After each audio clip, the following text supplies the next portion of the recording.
আসসালামু আলাইকুম বন্ধুরা, আপনাদের মাঝে আবারও নিয়ে আসলাম অযোগ্য ভালোবাসা গল্পের 9 নম্বর পার্ট। বেশি কথা না বলে গল্প শুরু করা যাক। ঈশা বলল, আমার ভয় করছে কিন্তু। মিতু বলল, প্রপোজ করব আমি, আর ভয় পাস তুই? ঈশা বলল, কারণ ভাইয়ার যে রাগ, যদি একবার রাগ উঠে যায়। মিতু বলল, ওসব বলে আজকে লাভ নাই, আজকে যদি কিয়ামত হয়ে যায় তবু আমি তোর ভাইকে প্রপোজ করবই। ঈশা বলল, তুই যা ইচ্ছে কর, আমি তোর সাথে নাই। মিতু বলল, তুই শুধু ফারজানাকে নিয়ে একটু দূরে যাস, আর যা করার বাকিটা আমি করে নিব। আমি বললাম, ফারজানার জীবনে চলতে গেলে বড় কিছু করতে হবে, এটা জানো? ফারজানা বলল, জি স্যার, আমি ডাক্তার হতে চাই। আমি বললাম, মুখে বললে তো হবে না, 24 ঘন্টায় তো পড়তে হবে, অনেক পরিশ্রমও করতে হবে। ফারজানা বলল, অবশ্যই স্যার, আমি পারবো। আমি বললাম, তোমার জন্য আমি সব সময় দোয়া করি, অনেক বড় হও, আর আমি ফ্রিতে চিকিৎসা করতে পারবো। ফারজানা বলল, আমি ফ্রিতে আপনাকে চিকিৎসা করব না, আপনার কাছ থেকে ডাবল টাকা নিব। আমি একটু হেসে বললাম, আচ্ছা নিও, দোয়া করি তুমি ডাক্তার হও। ফারজানা বলল, স্যার আপনি না অনেক ভালো। আমি বললাম, কে বলছে আমি ভালো? ফারজানা বলল, না স্যার, আপনি অনেক ভালো। আমি একটু হেসে দিয়ে বললাম, কথা বলতে বলতে কখন যে পার্কে চলে আসছি বলতেই পারি না। 2টা রিক্সার ভাড়া দিলাম, অবশ্যই মিতু দিতে চাইছিল, আমার তো একটা ইজ্জত আছে নাকি? মাস্টার রেখে স্টুডেন্ট টাকা দিবে, এটা তো হয় না। ফারজানা বলল, ভাইয়া ওদিকে, ওখানে জায়গাটা খুব সুন্দর। আমি বললাম, চলো, সত্যি জায়গাটা অসাধারণ বলতে হবে। সবাই মিলে ওখানে গিয়ে বসলাম। হঠাৎ আমার নজরে পড়লো মিতু আর ঈশাকে চোখে চোখে টাটারি করছে। আমি বললাম, কিরে ঈশা, তুই আর মিম চোখে চোখে টাটারি করছিস কেন? ঈশা ভয় পেয়ে বলল, কই না তো ভাইয়া। আমি বললাম, আমি দেখলাম নিজের চোখে, আবার বলিস না তো। মিতু বলল, এমনি স্যার, কিছু না, ওদের ধারা কিচ্ছু হবে না, যা যা করতে হবে আমাকেই করতে হবে। আমি বললাম, কি মিতু, কি চিন্তা করো? মিতু বলল, স্যার আমি আপনাকে কিছু বলতে চাই। আমি বললাম, বলো, কি বলতে চাও? সমস্যা নাই। মিতু বলল, কিন্তু সবার সামনে না। ঈশা, তুই ফারজানাকে নিয়ে একটু সাইডে যা তো। আমি বললাম, কেন? ওরা থাক, ওরা থাকলে তো কোনো সমস্যা নেই। মিতু বলল, না স্যার, এই কথাটা আমার পার্সোনাল। ঈশা বলল, ফারজানা চলো, আমরা ওদিকে যাই। ফারজানা বলল, আপু চলেন। আমি মনে মনে চিন্তা করতেছি, আজকে না জানি কি হয়, এই মেয়ের ভাবসাব তো ভালো লাগছে না। আমি বললাম, বলো, কি বলতে চাও? মিতু চোখ বন্ধ করে একটা ফুল সামনে নিয়ে বলল। মিতু বলল, রনি, তোমাকে আমি প্রথম যেদিন দেখেছি সেদিন থেকে তোমার প্রেমে পড়ে গিয়েছি। বুঝি না তোমাকে আমার এত পছন্দ হয় কেন। হয়তো এটাকেই বলে ভালোবাসা।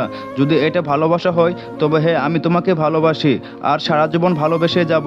আকাশের বুকে চাঁদ কিন্তু একটাই, তেমনি আমার বুকের মাঝে সে চাঁদ হলে তুমি। তুমি আমার প্রথম ভালোবাসা, আর তুমি আমার শেষ ভালোবাসা। তোমাকে আমি অনেক অনেক ভালোবাসি, এতটা ভালোবাসি যে বলে বোঝাতে পারবো না।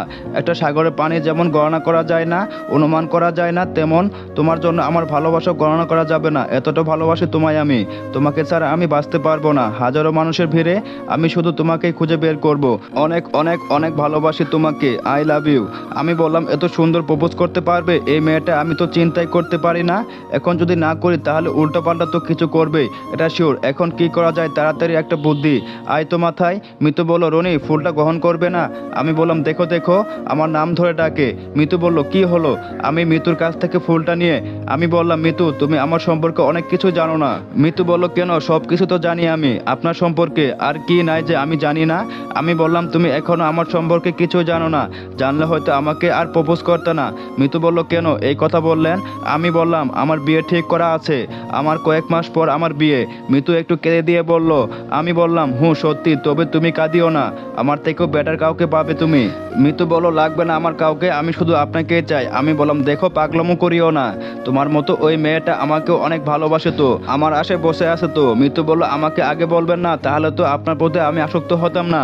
আমি বললাম, দেখো মিতু, তোমার বয়স এত বেশি না, তোমার মনে এখন যেইগুলো চলেছে সব আবেগ, এজন্য তোমাকে আগে নিজেকে জানতে হবে, আবেগ কাটিয়ে তোমাকে রক্ষা করতে হবে। আর তুমি দেখতে শুনতে অনেক ভালো একটা মেয়ে, তাই বলছি এসব চিন্তা আজকে থেকে মাথা ঝেড়ে ফেলে দাও।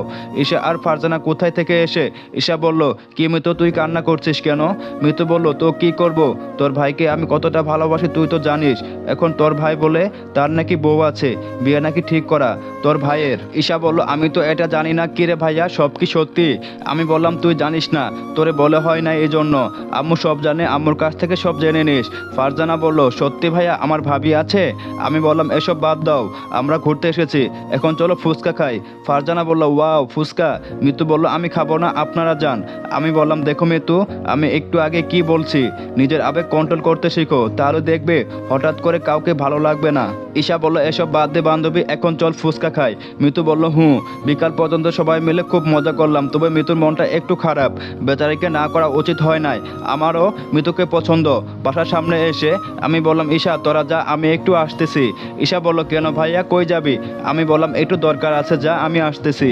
ঈশা বলল তাড়াতাড়ি আইস, বেশি দেরি করিস না। আমি বললাম হুঁ। আমাদের বাসার পাশে যে জিমটা ছিল ওখানে গেলাম, মালিকের সাথে কথা বলে সব রেডি করলাম। আর ওনারা জানার মধ্যে ওখানে নাকি নিজেকে রক্ষা করার জন্য মায়ের শেখানো হয়, তাই আর সময় নষ্ট না করে সেখানে গিয়ে কথা বলে সব রেডি করলাম। এখন শুধু ম্যামের কাছ থেকে অনুমতি নিয়ে কাজে লেগে পড়বো। তবে টাকার সংখ্যাটা একটু বেশি, সমস্যা নেই, আগে নিজেকে পারফেক্ট হতে হবে, পরে অন্য সব জীবনে কত টাকা যে ইনকাম করব তার কোনো হিসাব নাই। বাসায় এসে কলিং বেল বাজাতে দেখি আম্মা দরজা খুলে দিল, কিন্তু এ কি, আম্মার হাতে কুন্তি আর ঈশার হাতে ঝাড়ু কেন? আমি বললাম এ কি আম্মু, তোমাদের হাতে এসব কেন? আম্মু বলল এসব কেন, তাই তো বলে ঈশা আর আম্মু ওড়াধরা মারতে লাগলো। বাবা কি মারটাই না দিল। আস্তে আস্তে হেঁটে সোফায় বসলাম। আমি বললাম আমাকে এভাবে মারতে পারলা তোমরা? আমি কি অপরাধ করছি যে এভাবে মারলা? আম্মু বলল কি করিস নাই তুই তাই বল, তোর নাকি বিয়ে ঠিক করা, তুই নাকি কয়েক মাস পর বিয়ে করবি, তা এইগুলো আমাদের বললি না কেন? নিজে নিজে বিয়ে ঠিক করে ফেলছস, আমাদের বলার প্রয়োজন মনে করলি না? আমি বললাম আরে আম্মু আগে তো আমার কথা শুনবে। ঈশা বলল আম্মু ভাইয়ের কোনো কথা শুনো না, ও শুধু তোমাকে মিথ্যা কথা বলবে। আমি বললাম তুই চুপ কর। আম্মু বলল এগুলো কি সত্যি বাবা, তোর বিয়ে ঠিক করা? আমি বললাম না আম্মু, সব মিথ্যা কথা, শুধু মিতুর হাত থেকে বাঁচার জন্য এগুলো বলছি। জানো না মিতু কি পাগলামো করে? আম্মু বলল কেন, মিতু মেয়েটা তো ভালোই আছে, আমার খুব পছন্দ হয়। আমি বললাম আম্মু ওরা হলো বড়লোক বাবার মেয়ে আর আমরা হলাম গরিব, আমাদের কি আছে ওই শহরে? কিছু তো নাই, ওদের সাথে আমাদের যাই বলো, ওর বাবা হয়তো ওদের মতো বড়লোক কারো কাছে বিয়ে দেবে, সেখানে আমরা কি? আর বিশেষ করে আঙ্কেল আমাকে অনেক সাহায্য করছে, তাই আমি তার সাথে প্রতারণা করতে চাই না। আম্মু বলল হুঁ এটা ঠিক কথা বলছস। আমি বললাম তোমার মেয়েও মিতুর সাথে জড়িত আছে, জিজ্ঞেস করো। আম্মু বলল কি রে ঈশা, তাই নাকি? ঈশা বলল এই দেখ তুই মার খাইছস, দেখে আমার নামে মিথ্যা কথা বলিস কেন? আমাকেও আম্মুর হাতে মার খাওয়াবি নাকি? আমি বললাম মিথ্যা কথা বলিস, আমারও সময় আসবে, আমিও দেখে নিব। ঈশা বলল যা যা দেখিস আমিও দেখবো যে তুই কি করতে পারস। আম্মু বলল এই চুপ করতো, শুধু ঝগড়া আর ঝগড়া। আমি বললাম আমি কিছু বলছি তোমায়, মেয়েকে বলতে পারো না কিছু? আম্মু বলল সব নাটেরগুলো তো তুমি। আমি বললাম ধুর, তোমার সাথে কথা বলবো না, মা আর মেয়ে থাক, আমি গেলাম। ঈশা বলল আরে যা যা যা, তোর এই বাড়িতে জায়গা নাই। আমি রুমে চলে এলাম, মনের দুঃখে বলছি আমার বাড়ি আমার সব বলে নাকি আমার এই বাসায় জায়গা নেই, কেমনটা লাগে বলেন তো? রাতের খাবার খেয়ে ঘুমিয়ে গেলাম। সকালে নাস্তা করে রেডি হয়ে মেমের বাসায় দেখে যেতে লাগলাম। মেমের বাসার সামনে অনেক বডিগার্ড দাঁড়িয়ে আছে, আমাকে আগে থেকে চিনে, তাই ভিতরে যেতে কোনো অসুবিধা হলো না। মারিয়া বলল আজকে কই যাবা, সেদিন তো ফোনে আমাকে অনেক কিছু বলছো। আমি বললাম ওমা তুই এখন এলি? মারিয়া বলল কিছুক্ষণ আগে। আমি বললাম আচ্ছা ম্যাম কোথায়? মারিয়া বলল ভিতরে বসে আছে দেখো। আমি বললাম চলো দেখি গিয়ে। মারিয়া বলল হুঁ চলো। ভিতরে গিয়ে দেখি সবাই মিলে বসে আছে।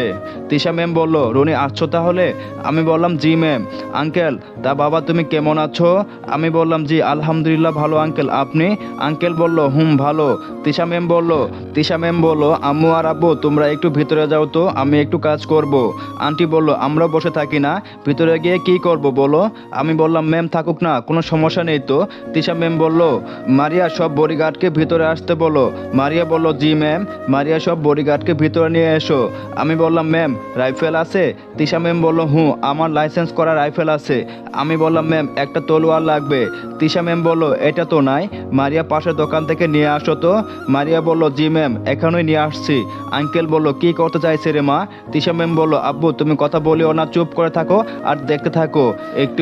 একটু পর মারিয়া চলে এলো। মারিয়া বলল এই নেন। আমি বললাম এখন তুমি দরজার কাছে গিয়ে দাঁড়াও, যাতে কেউ দৌড়ে পালাতে না পারে, ম্যামের সামনে তো আর তুই করে বলা যাবে না। আমি ছুরিটা হাতে নিয়ে দেখি একদম চিক করছে। আমি ছুরিটা উল্টো করে, বডিগার্ড ছিল 8 জন, ওদের সবার শরীরে একটা টান দিলাম। আমি বললাম এটা কি সবাই তো চিনো? জি স্যার এটা হলো তরবারি।